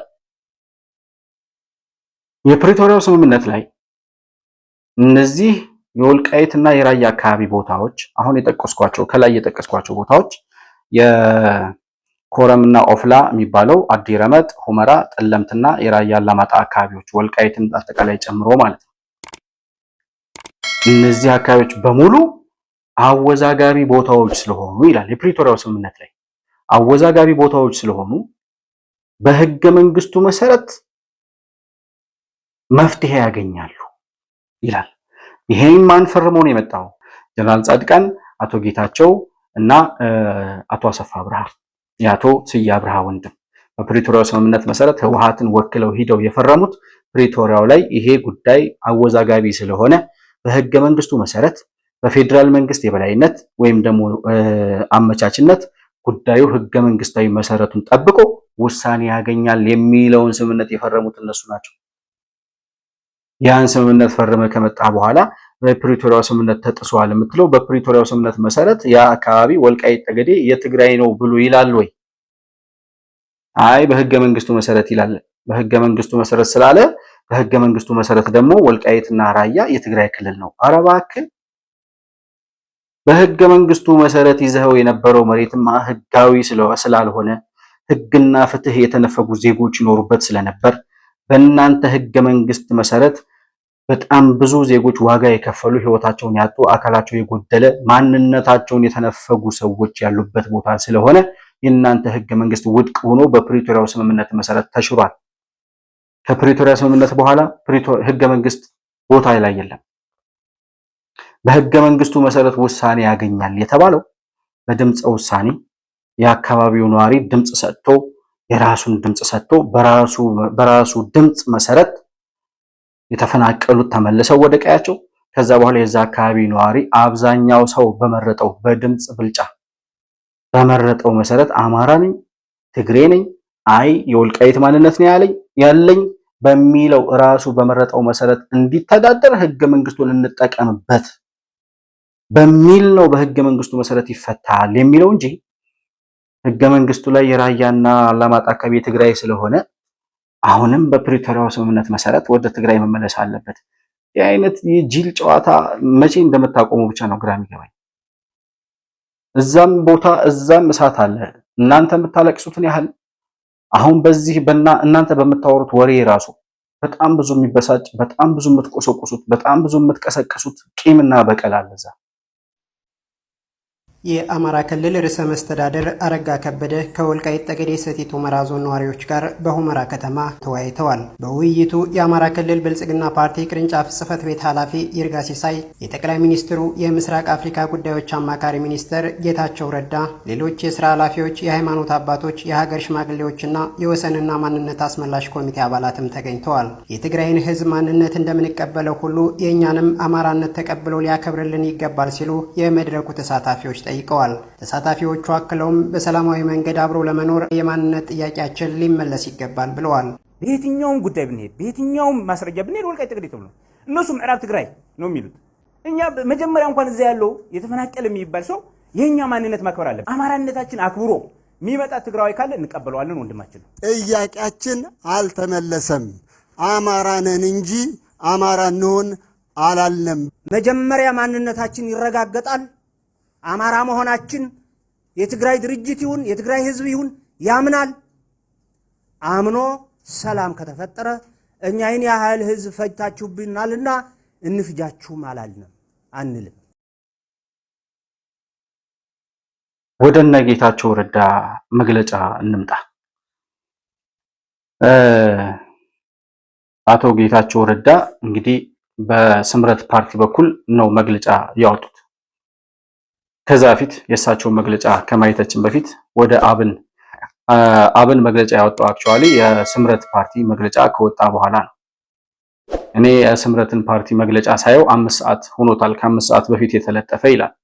የአብንን መግለጫ ስመለከት ደግሞ ከ1 ሰዓት በፊት ይላልና ይህን ያየሁት እኔ ማታ 4 ሰዓት አካባቢ ነው እና ቀድሞ የወጣው የስምረት ፓርቲ መግለጫ ነበረ እና አቶ ጌታቸው ረዳ ያወጡትን መግለጫ ወይም ስምረት ፓርቲ ያወጣውን መግለጫ ተከትሎ አቶ በለጠ ሞላ የአብን ሊቀመንበር ማለት ነው በፌስቡክ ፔጃቸው ላይ የአቶ ጌታቸው ረዳን ልጥፍ ሼር አድርገው ወይም ፖስት አድርገው የፌዴሬሽን ምክር ቤት የወሰነው ውሳኔ ትክክል መሆኑንና ከህገ መንግስቱ ውጪ በተጻራሪ ከፕሪቶሪያውና ከህገ መንግስቱ ስምምነት ውጪ ከፕሪቶሪያው ስምምነትና ከህገ መንግስቱ ውጪ እየሄዱ ያሉ ህጋዊ መሰል ፓርቲዎችን ህገወጥ ፓርቲዎችን መንግስት አደብ ሊያስገዛ ይገባል ብለዋል ዶክተር በለጠ ሞላ።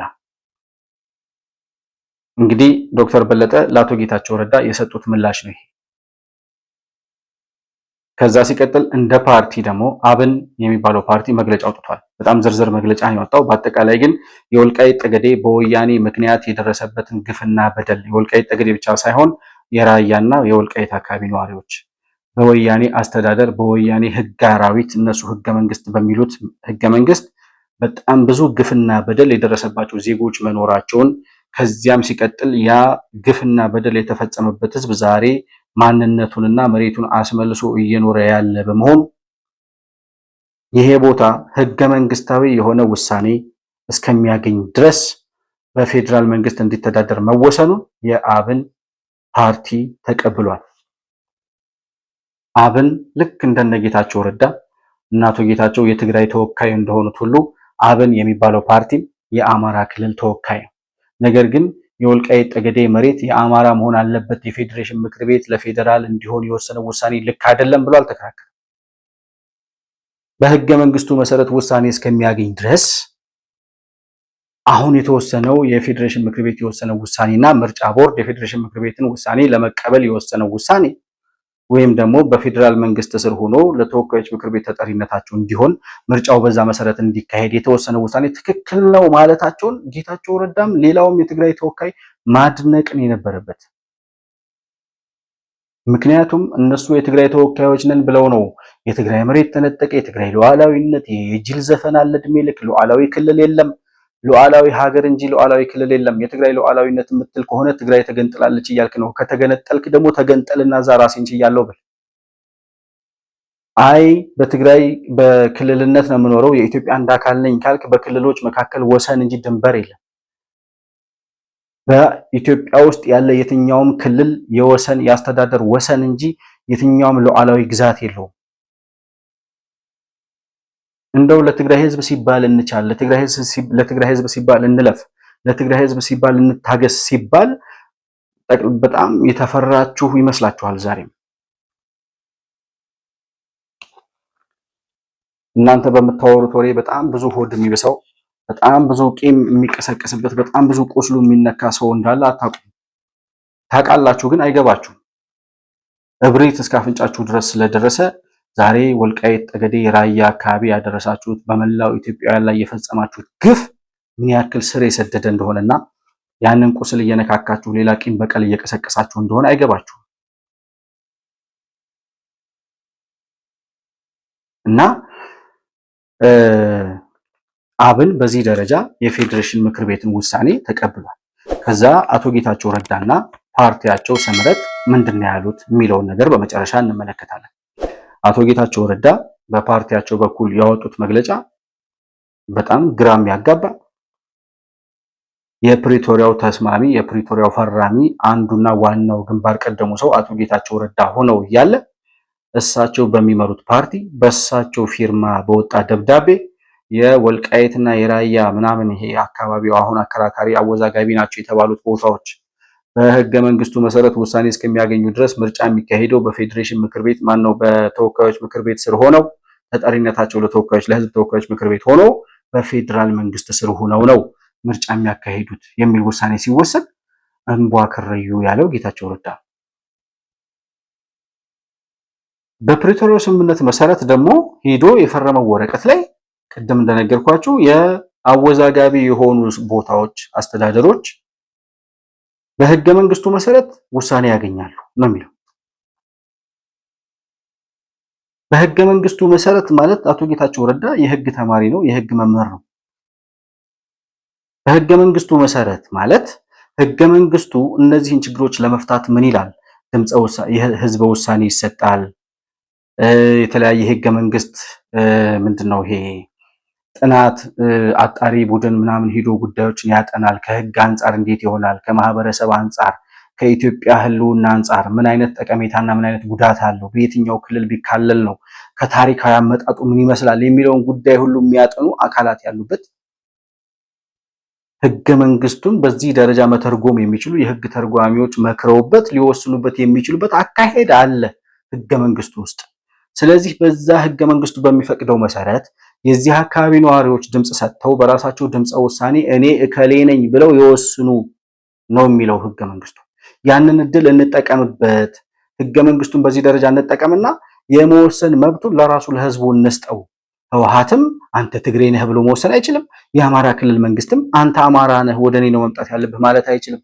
እኔ አማራ ነኝ፣ እኔ ትግሬ ነኝ፣ እኔ ወልቃይቴ ነኝ፣ እኔ አላማጣ ነኝ፣ እኔ ራያ ነኝ፣ ሌላ ማንነት የለኝም የሚለው ራሱ ህዝቡ ይሁን የሚል ነገር ህገ መንግስቱ ላይ ስላለ በዛ ህገ መንግስቱ በሚፈቅደው መሰረት ህዝበ ውሳኔውን ለራሳቸው እንስጣቸው፣ እስከዛ ድረስ በፌዴራል መንግስት ስር ይተዳደሩ ማለት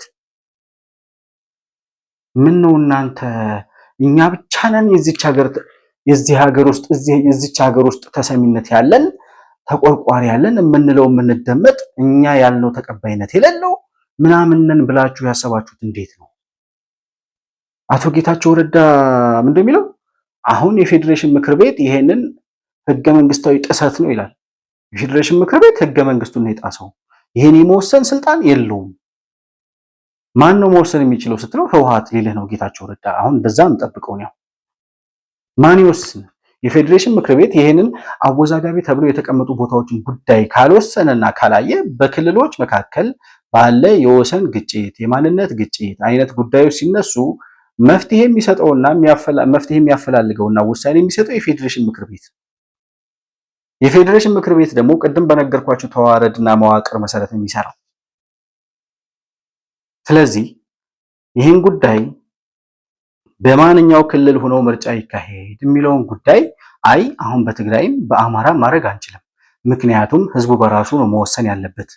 ዘላቂ የሆነ መፍትሄ እስከሚገኝ ድረስ በህገ መንግስቱ መሰረት እስከሚፈታ ድረስ በፌዴራል መንግስት ስር ሆኖ በህዝብ ተወካዮች ተዳደሩ ማለት በአማራ ክልል ውስጥ ይሆኑ ቢባል ምን ልትሆኑ ነበር? ኖ ወልቃይት ከድሮ ጀምሮ የጎንደር ክፍለ ሀገር በጌ ምድር ማንነቱም አማራ ነው። ወያኔ በ83 ዓመተ ምህረት ባጸደቀው ህገ መንግስትና በዚህ በዘርና በቋንቋ በተከፋፈለ ፌዴራሊዝም ወልቃይቴዎችን ወይም የወልቃይትና የራያ ማንነት ያላቸውን አካባቢዎች ራያ ወሎ ነበር። የወሎን ክፍለ ሀገርና የጎንደርን ክፍለ ሀገር ቆርሶ ወደ ትግራይ ወሰደ እንጂ ከዛ ፊት ታሪክ ቢጠና ታሪኩ ቢታይ ከህገ መንግስቱ በፊት አማራ ያውም ወሎና ጎንደሬ ናቸው ብሎ የፌዴሬሽን ምክር ቤት ወይም አሁን ያለው መንግስት እንደዛ ቢወስን ምንድን ነበር የምታደርጉት? ትዋጋላችሁ? ተዋጓ። ምን ጦርነት አቁማችሁ ታውቃላችሁ እንዴ? እናንተ ተቀጥቅጣችሁ፣ ጉልበታችሁ ሟሾ፣ ሞራላችሁ ተከሽክሾ፣ አጥንታችሁ ደቆ ምንም እንደማታመጡ ገብቷችሁ ነው እንጂ ዛሬ የተቀመጣችሁት። እናንተ ጦርነት ለማስነሳት እድል አግኝታችሁ ብላችሁ ታውቃላችሁ እንዴ? አቶ ጌታቸው ረዳ ግን እኔ በጣም የገረመኝ የእሳቸው ውሳኔ ስለሆነ ነው። መጨረሻ ላይ ምን ይላሉ? ይሄ ጉዳይ የፌዴሬሽን ምክር ቤት ይህን ጉዳይ ካልቀለበሰና ካልመለሰ ውሳኔውን ካላስተካከለ በስተቀር ይላል እነዚህ ቦታዎች ወደ ትግራይ ክልል ካልተመለሱ በምርጫው አንወዳደርም። እኔ እኮ አቶ ጌታቸው ረዳ ሙሉ ለሙሉ ከህወሓት ጋር ተጣልተዋል ወይ ብዬ ጠይቄያለሁ ብዙ ጊዜ። እንዴት ነው ይሄ ነገር? አቶ ጌታቸው ረዳ ራሱ ወልቃይት እየሄደ ጠለምት ሄዶ እሱ ብቻ ሳይሆን የአሜሪካውን አምባሳደር አርቪን ማሲንጋን ሁሉ ሁመራ ድረስ ይዘው ሂደው የወልቃይት ህዝብ ማንነቱን አከብራለሁ፣ የደረሰበትን ግፍና በደል አውቃለሁ፣ የዚህ አካባቢ ማህበረሰብ ምን ያክል እንደተጨቆነ አውቃለሁ፣ አሁንም ይሄ ጉዳይ ህገ መንግስታዊ መፍትሄ እስከሚያገኝ ድረስ ተፈናቃዮቹ ብቻ ይመለሱ እንጂ የወልቃይትን ማንነት የመርገጥ የመጨፍለቅ ምናምን ፍላጎት የለንም ብሎ ጌታቸው ረዳ ተናግሯል? አልተናገረም የሚለኝ ሰው ካለ ይሄን ቪዲዮ ይመልከትና ንስሐ ይግባ። እነ አቶ ጌታቸው ረዳ በተደጋጋሚ ብቻቸውንም አቶ ጌታቸው የአሜሪካውንም አምባሳደር ሂደው በነበሩበት ጊዜ እንደዚህ አይነት ቃላትን በተደጋጋሚ ተናግረዋል። ምን ማለት ነው? ዛሬ በፌዴራል መንግስት ስር ይሁን ሲባል በትግራይ ክልል ካልሆነ በስተቀር ምርጫ አልወዳደርም። ምን ይቀርብናል? አንተ ስላልተወዳደርክ ነው? ሌላ ተልእኮ አለው ከጀርባ? እናንተ የምታወሩት ቅንጦት ነው። የትግራይ አክቲቪስቶች የሚያወሩት፣ የትግራይ ፖለቲከኞች የምታወሩት ቅንጦት ነው። ወልቃይቴዎችም የራያ ሰዎችም ኢትዮጵያውያን ናቸው። በእናንተ መንግስት፣ በእናንተ ህገ መንግስት ዋጋ የከፈሉ ኢትዮጵያውያኖች አሉ። ዛሬ እናንተ በምታወሩት ወሬ ብቻ አሁን ጌታቸው ረዳ ባወጣው መግለጫ በዚህ ባወራው ወሬ ብቻ ቁስላቸው የሚቆጠቁጣቸው በጣም ብዙ ግፍና በደል የተፈጸመባቸው የህወሓት የሚባል አካል እዛ አካባቢ መጥቶ የሆነ ነገር አደርጋለሁ የሚባል ወሬ መስማት አይደለም ማሰብ የማይፈልጉ ኢትዮጵያውያን አሉ። እነሱም ኢትዮጵያውያን ናቸው። ያኔ ስልጣኑንም ባንኩንም ታንኩንም ደህንነቱንም መከላከያውንም ይዛችሁ ስለነበር ረግጣችሁ ገዝታችኋል። ዋጋ የከፈለው ዋጋ ከፍሏል። የተሰደደው ተሳዷል። ያሰራችሁትን አስራችሁ በጅምላ የቀበራችሁትን ቀብራችኋል። ዛሬ ለትግራይ ህዝብ ሲባል የትግራይ ህዝብም አንድ የኢትዮጵያ አካል ስለሆነ እንደው ለትግራይ ህዝብ ሲባል ለህወሓት ይቅርታ ይደረግለት ብለን ወደ ይቅርታ ለመምጣት ስንሞክር የይቅርታ መንገዳችንን የምትገፉ ማንነታችሁ እንደገና እየገለጥን እንድናይ የምታስገድዱን ማንነታችሁን ብቻ ሳይሆን የትላንትና ግፍና በደላችሁን እያስታወስን ሌላ ቂምና ቁርሾ እንድናረግዝ የምታስገድዱን የትግራይ ተወላጆች አላችሁ። ይሄንም ማወራው ይሄ በኦሮሚያ ክልልም በሶማሌ ክልልም በማንኛው ክልልም የተፈጸመ ነገር ቢሆን ኢፍትሃዊ ጉዳይ የተፈጸመበት ስለሆነ ይሄንን ጉዳይ ከመቃወም ወደ ኋላ እንደማልል እንድታውቁ ፈልጋለሁ። እኔ አሁን እነሱ በሚሉት በወያኔ ህገ መንግስት ወይም በወያኔ ፖለቲካ መሰረት ምናልባት አማራ ክልል በሚባለው ክልል ውስጥ ተወልጄ ያደኩ ነኝ። ልክ አገኘው ተሻገር የጎንደር ሰው ስለሆነ ወልቃይትን ለዛ ሰጠ እንዳሉት አማራ ስለሆነ ነው ምናምን አይነት ወሬ የሚያወሩ ሰዎች ይኖራሉ። ድኩማን በላቸው እነሱ። ማወራው ስለ ፍትህ ነው፣ ማወራው ስለ ነጻነት ነው፣ ማወራው ስለ ማንነት ነው።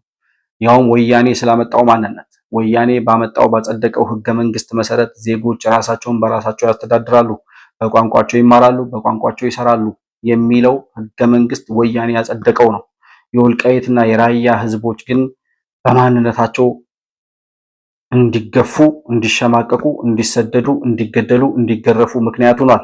ምክንያቱም የሌለ ማንነት አይወክለንም የሚሉት ማንነት በግድ ስለጫነባቸው ህወሓት አማራ ነኝ እኔ እያሉ እኛ ወልቃይቴዎች ነን እያሉ እኛ ራያዎች ነን እያሉ አይደለም ትግሬዎች ናችሁ ተብለው በግድ ተጨፍልቀው ስለተያዙ ይሄ ተጨፍልቆ የተያዘ ህዝብ ጊዜና አጋጣሚው ሲፈቅድለት ወያኔ ጉልበት ሲከዳው ቅድም እንዳልኩት በጉልበት የተነጠቁትን በጉልበታቸው መልሰዋል። አሁን ጌታቸው ረዳ ምርጫ ለወዳደርም ስላለ እንትና እንዲህ ስላለ ባይቶና ስላለቀሰ ህወሓት መግለጫ ስላወጣ ምናምን ስላለ ወልቃይት አካባቢ ያለውን ጉዳይ ወደ ትግራይ ክልል መልሼ ያስገባለሁ፣ የፌዴሬሽን ምክር ቤት ያጸደቀውን ህግ አሁን ያወጣውን ውሳኔ እንደገና ቀለብሳለሁ፣ ደብዳቤን እስባለሁ አይነት ጨዋታ ሌላ እሳት ሌላ ሰይፍ ነው የሚመዘው። ፌዴሬሽን ምክር ቤትም ይሄን ያደርጋል ብዬ አላስብም። የብሔራዊ ምርጫ ቦርድም ከዚህ ውሳኔ ውጪ ይንቀሳቀሳል ብዬ አላስብም። ምክንያቱም እንደ ኢትዮጵያዊ የምናወራ ከሆነ ሁሉም ኢትዮጵያዊ ላይ የተፈጸመ በደልና ግፍ ሊሰማን ይገባል። ወያኔ ከ83 በፊት የሱ ያልነበረ ነገር ግን ለስትራቴጂካዊ ቦታ ይሆነኛል ይጠቅመኛል ብሎ ከውጭ አካላት ጋር ለመገናኘት ታላቋን ትግራይን ሲመሰረት ሲገነጠል ወያኔ ሲመሰረት ከሱዳን ጋር መውጫ እንዲሆነው ወልቃይትን ጠቅልሎ ወሰደ እንጂ ከዛ በፊት ወልቃይት ጠገዴ በጌምድር ጎንደር ክፍለ ሀገር ነበር የነበረው። አይ ይሄንን አናቀም የምትሉ ከሆነ እኛም የእናንተን ህገ መንግስት አናቅም። በኢትዮጵያ ህገ መንግስት መሰረት እንደው ራሳችሁ ባጸደቃችሁት ህገ መንግስት መሰረት ጉዳዩ ይፈታ ብለን ስንል አይ ህገ መንግስቱ የሚለው የትግራይ ክልል ነው ብለህ የምታወራ ከሆነ እንዳውም ከነጭራሹ የእናንተን ህገ መንግስት አንቀበለው። ህግ አራዊት ነበር ሲጀመርም በዛ ህግ አራዊት መሰረት እንደ አራዊት ስታስተዳድሩ ኑሯችኋል። መላውን የኢትዮጵያ ህዝብ እንደ አራዊት የምታስቡ ሰዎች ስለሆናችሁ አሁን የእናንተ ህግ አራዊት የሚቀየርበት የሚሻሻልበት የሚለወጥበት ዘመን እንጂ በእናንተ ህግ አራዊት መሰረት የሚተዳደር የሚገደል የሚታሰር በጅምላ የሚቀበር አካል የለም ዛሬ። ስለዚህ አቶ ጌታቸው ረዳና እዛ ስምረት ፓርቲ ውስጥ ያሉ አካላት አንደኛ አቶ ጌታቸው ረዳ በተደጋጋሚ ወልቃይት እየሄደ ከወልቃይት ጠገዴ ማንነት አስመላሽ ኮሚቴ ከወልቃይትና ጠለምት አስተዳደሮች ጋር ሲነጋገር ከርሟል። ታሪክን ለመቀየር የሚደረግ ጥረት ካለ ሁላችንም ልናወግዘው ይገባል። እኔ ህወሓት ከዚህ ነፃ ነው እያልኩ አይደለም። በተግባር ቀድሜ እኮ ይሄን የዚህ አካባቢ ህዝብ ለየት ባለ መልኩ ጥያቄ መስተናገድ አለበት የሚል እምነት ከነበራቸው ውስጥ ነኝ። ወስነንም እናውቃለን። የዚህ አካባቢ ተወላጆች ከሽሬ ይልቅ ጎንደር ነው ቤት የሚሰሩት። ስለዚህ ቤት እንስጥ እያልኩ ጀምረን ነበር። ያው የልብስ አልሆነም፣ ብዙም አልገፋንበትም፣ አልተሳካም። ግን ሪያላይዜሽኑ ነበረ ነው ማለት ሶይ ኢንተሪም አድሚኒስትሬሽን ስገባ ክሊር ነበር። ዶራ ስምምነትም በዚህ መልኩ መደረግ አለበት ብሎ ያለው ነው። እስካሁን የተደናቀፈበት ምክንያት መድገም አልፈልግም። ምን የሚባል ኃይል ምን ማድረግ እንደሚፈልግ ተደጋጋሚ እያወራን የመጣው ስለሆነ ይሄ ከህዝቡ ጋር የሚያገናኝ ነገር አለው ብለን አንወስድ። ካድራ ሲወራ ማይካድራ ተጨፍጭፈናል የሚልም አለ። ማን የጨፈጨፈው እስኪ እና ተጠያቂውን ጠይቁ። መጠየቅ ያለበትን ጠይቅ። ሁሉ እኔ እዚህ እጅ ካለኝ ልጠየቅ። ማንም እጅ ያለው ሰው መጠየቅ አለበት። ሰዎች እርስ በርስ የሚገዳደሉበት ሁኔታ የፈጠረ መጥፎ ፖለቲካ፣ ብልሹ ፖለቲካ ለማስተካከል በሚደረግ ጥረት ሰላምን ሆስቴጅ አናድርገው ነው ያለው። የሆነ ማካለል ስትጀምር በአቅጣጫ የምታካለው ነገር አለ። በታሪኬ በወልቃይት ጠገዴ መሆኑን ስቸው ማላቅም በደንብ ማውቃለሁ። አንዳንድ አካባቢዎች እኮ መጠሪያቸው የመጣው ለአስተዳደር ድምፅ ተብሏል። ፖለቲከኞች በፈጠርነው ችግር ምክንያት ህዝብ ለመረስረሱ ይባላል። እኛም ወጣ ብለን እስኪ የፖለቲካ አጀንዳችንን እንተውና ህዝቡ ያለውን ወታይበር ልዩነቱ ይሁን አንድነቱን በራሱ ጊዜ መፍታት የሚችልበት ሁኔታ እንፍጠር ነው እያለን ያለ ነው። በዚህ ህዝብ ላይ የሆነ ማንነት ሊጭናይ ምንም ጥያቄ የለውም። እንደ አስተዳዳሪ የሚባለው አስተዳዳሪ ይገባለው ይላል። እኔ ጠቤ ምንድን ነው የትኛውን አስተዳደር ነው ይዘምተው? ሁመራ ከለቀቅ ነው 5 ዓመት ሞልቶት የነበሩ አስተዳዳሪዎች አንዳንዶቹ በፈቃደኝነት ወደ እናንተ ገብተዋል። አንዳንዱ ኮብልሏል። አስተዳዳሪ ሰሞኑን ተመርጠው ከሆነ ሰፈር የመጣ አስተዳዳሪ ቃፍታ ምን እንደሆነ የማያውቅ ሰው አስተዳዳሪ ተመድቧል። ቃፍታ አውቃለሁ። ቃፍታ የት ነው? ጨረቃ ላይ ነው? ወለጋ ነው? በፍጹም የማያውቅ ሰው የቃፍታ ማህዳሪሃ ተዋሂሊ ብደል ዝፈቅድ መስለኩም አይሆን አሁን አይወበለን እናንተ ማትቀበሉ ያኔ ሲነጋገር እንደሰማነው አቶ ጌታቸው የወልቃይት ጠገዴ ማንነትን እንደሚያከብር የማንነት ጉዳይ እንደማይነሳ ተፈናቃዮች ብቻ ይመለሱ እንጂ ከዚያ በኋላ ጉዳዩ በህገ መንግስቱ መሰረት መፍትሄ እንደሚያገኝ ተናግሯል አቶ ጌታቸው። ተፈናቃዮች እንዳይመለሱ እንቅፋት የሆነው ህወሓት ራሱ ነው። ይሄንን አቶ ጌታቸው ረዳ ራሱ ነግሮናል። አሁን በተወካዮች ምክር ቤት በፌዴሬሽን ምክር ቤት የትግራይ ውክልና የለም። በፌዴሬሽን ምክር ቤት ውስጥ ቅድም በነገርኳቸው ተዋረድ መሰረት ከየብሔሩ የሚወከሉት አካላት የፌዴሬሽን ምክር ቤት አካል ተደርገው የሚያዙ እንደመሆናቸው መጠን የትግራይ ክልል ግን ተፈናቃዮቹ ወደ ቦታው ስላልተመለሱ ወያኔ ወይም ህወሓት በፕሪቶሪያው ስምምነት መሰረት ህጎችን ተግባራዊ ማድረግ ስላልቻለ ትግራይ ወደ ህገ መንግስቱ መካተት አለባት፣ ወደ ህገ መንግስቱ መመለስ አለባት የሚለውን የፕሪቶሪያ ስምምነት ተግባራዊ እንዳይሆን እንቅፋት የሆነ ወያኔ ነው። ዲዲአርን ያልተገበረው ወያኔ ነው። ታጣቂዎቹን ወደ ሰላማዊ ኑሯቸው ያልመለሰው፣ ትጥቅ ያልፈታው፣ ተፈናቃዮቹን ወደ ቦታቸው እንዳይመለሱ የከለከለው ራሱ ነው። ከዛም ሲያልፍ ሁለተኛ ሶስተኛ ጊዜ ጊዜያዊ አስተዳደሩን እያፈረሰ አሁን ደግሞ ጭራሽ ክልሉን በኮማንድ ፖስት አስተዳድራለሁ እያለ ያለ አካል ነው። ይሄ አካል የፕሪቶሪያውን ስምምነት ለመተግበር ፈቃደኛ ስላልሆነ የትግራይ ክልል በፌዴሬሽን ምክር ቤት ውስጥ ተወካይ እንዳይኖረው ሆኗል። በማ ምክንያት? በህወሓት ምክንያት። ይሄንን የነገሩ ማን ናቸው? እነ ጀነራል ጻድቃንና እናቱ ጌታቸው ረዳ። እነሱ ራሳቸው የነገሩንን ትግራይ ወደ ህገ መንግስቱ መሰረት እንዳትካተት እንቅፋት የሆነው ወደ ፌዴሬሽን ምክር ቤት ተወካዩ እንዳይኖረን፣ በተወካዮች ምክር ቤት ተወካይ እንዳይኖር፣ በፌዴሬሽን ምክር ቤት የትግራይ ተወካይ እንዳይኖር እንቅፋት የሆነውና ወደ ህገ መንግስቱ የትግራይ ክልልን እንዳይመለስ ወይም እንዳትመለስ እንቅፋት የሆነው ህወሓት ነው ብለው ከነገሩን በኋላ የትግራይ ተወካይ በሌለበት የተወሰነ ውሳኔ ነው ይላል። የትግራይ ተወካይ እንዳይኖር ያደረገው ማን ነው? ራሱ ህወሓት። ስለዚህ ምን እናድርግኛ? ምን ይፈጠር? ህገ መንግስቱን የጣሰው ራሱ፣ የፕሪቶሪያው ስምምነት ያፈረሰው ራሱ፣ ይሄን ሁሉ ጉዳይ ጥሶ ከህገ መንግስቱም ከፕሪቶሪያው ስምምነትም ውጪ ሆኖ በጣም ብዙ ነገሮችን አበላሽቶ ከጨረሰ በኋላ ራሱ ህወሓት ባበላሸው ህግ መሰረት የወልቃይትና የራያ ህዝቦች ዋጋ የሚከፍሉበት ምክንያት የለም። የፌዴሬሽን ምክር ቤት ውሳኔ ትክክል ነው። የብሔራዊ ምርጫ ቦርድ የፌዴሬሽን ምክር ቤትን ውሳኔ ተከትሎ ነገሮችን ለማስፈጸም መቀበሉ ትክክል ነው። እነ ጌታቸው ረዳና የትግራይ አክቲቪስቶች ግን ተመልሰው ጉዳዮችን ቢያዩ በህወሓት ምክንያት በህወሓት ህገ መንግስት ምክንያት 27 ዓመት ሲያለቅሱ የኖሩ የወልቃይትና የራያ ማንነት ያላቸው ሰዎችም ወይም የዛ አካባቢ ነዋሪዎችም ኢትዮጵያውያን ናቸው። የትግራይ ህዝብ መብት ይከበር እንደሚሉት የወልቃይትና የራያ ህዝብ መብትም መከበር አለበት። ይሄ ጉዳይ በምንም አይነት ሁኔታ ሊቀለበስና ወደኋላ ሊመለስ አይችልም። የመጨረሻው ውሳኔያችን ወይም እንደ አንድ ዜጋ የምናስተላልፈው መልእክት ይሄንን ነው። ለዛሬ የነበረኝ ፕሮግራም ይሄንን ይመስላል። መሆን መልቲሚዲያን ላይክ፣ ሰብስክራይብ እና ሼር አድርጉ። እንዲሁም ቤተሰብ መሆናችሁን አትርሱ። በሱፐር ቻት እና በሱፐር ስቲከር ድጋፍ ልታደርጉልንም እንደምትችሉ ላስታውሳችሁ እወዳለሁ። ማንኛውንም አይነት መልእክትና መረጃ ልታቀብሉ ለምትፈልጉ ወዳጆቻችን ደግሞ ከታች በምናስቀምጠው የዋትስአፕ ስልክ ቁጥራችን ደውላችሁ ልታገኙን እንዲሁም መልእክት ልትልኩልን እንደምትችሉ በድጋሚ ለማስታወስ እወዳለሁ። ከፕሮግራሙ ጋር አብራችሁ ስለነበራችሁ እጅግ በጣም አድርጌ አመሰግናለሁ። በሌላ ፕሮግራም በአዲስ መረጃ እስከምንገናኝ ድረስ ሰላም በያላችሁበት ለእናንተ ይሁን። መሆን መልቲሚዲያ ዘረኝነትንና ጥላቻን የሚጸየፍ በሐሳብ የበላይነት የሚያምን እውነትንና ኢትዮጵያዊነትን ለማጽናት የሚተጋ ሚዲያ ነው።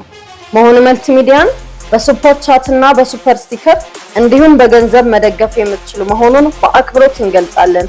ይህን ሚዲያ መደገፍ እውነትንና ኢትዮጵያዊነትን ማጽናት መሆኑን አውቃችሁ ሼር፣ ላይክ፣ ሰብስክራይብ በማድረግ ለሌሎች ተደራሽ ማድረጋችሁን አትርሱ። መሆን መልቲሚዲያ የአዲሱ ትውልድ ሚዲያ